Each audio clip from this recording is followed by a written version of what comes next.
Hey, what's up? Welcome to Elevate Flight Instruction Videos. Today we are going to cover Federal Aviation Regulation 91.103, pre-flight action items. You should be able to describe this regulation to your DPE on your check ride, but more importantly, you need to be able to follow it so that you're adequately prepared for each flight. Now, the regulation is most commonly summed up with the acronym NWKRAFT, but before we break that down, let's dissect the actual regulation real quick. At the very top of the regulation, it says each pilot in command shall, before beginning a flight, become familiar with all available information concerning that flight. This information must include, and then it goes on to say, for a flight under IFR or a flight not in the vicinity of the airport, you need weather reports and forecast, fuel requirements, alternatives available if the planned flight cannot be completed, and any known traffic delays of which the pilot in command has been advised by ATC.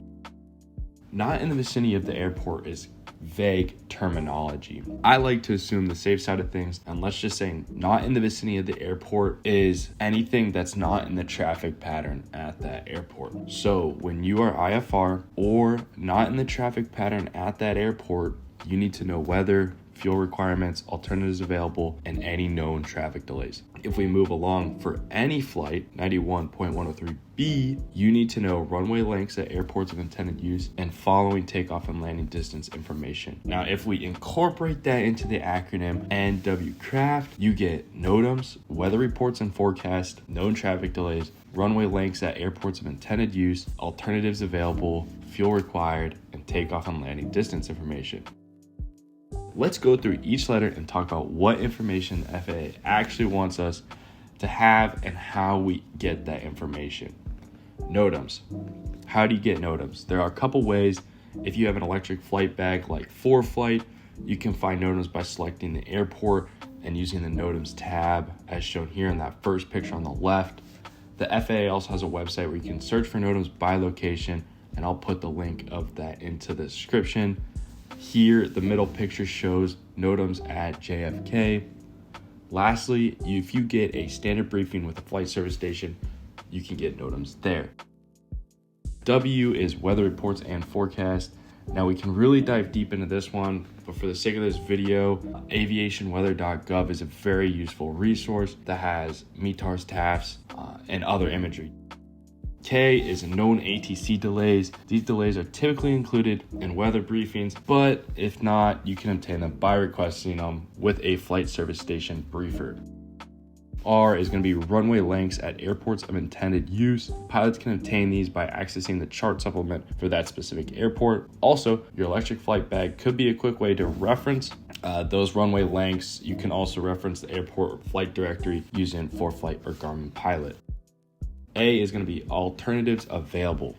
Now, it's always a good idea to have a way out if your mission cannot be completed. I normally pick multiple alternates depending on where I am in the flight. This is because if you pick one alternate for the flight and something happens, it could be more advantageous for you to go to a different airport you didn't plan for. Now, sometimes in the plane, you might divert and find out the runway is too short where you decide to divert to. Right? That's not a good thing. It's always a good idea to know that information beforehand and using alternatives available to pre-plan each alternate you have.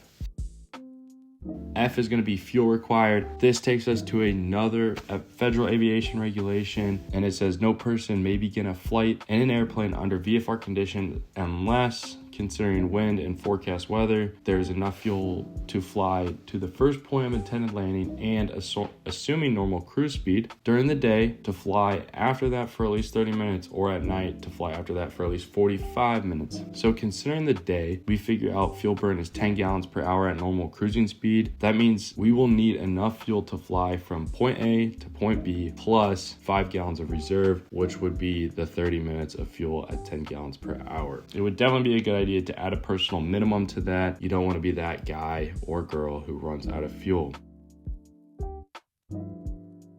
Lastly, takeoff and landing distance information. You need to calculate this using current and forecasted atmospheric conditions along with your weight. Your AFM or POH should get you started on calculating that information.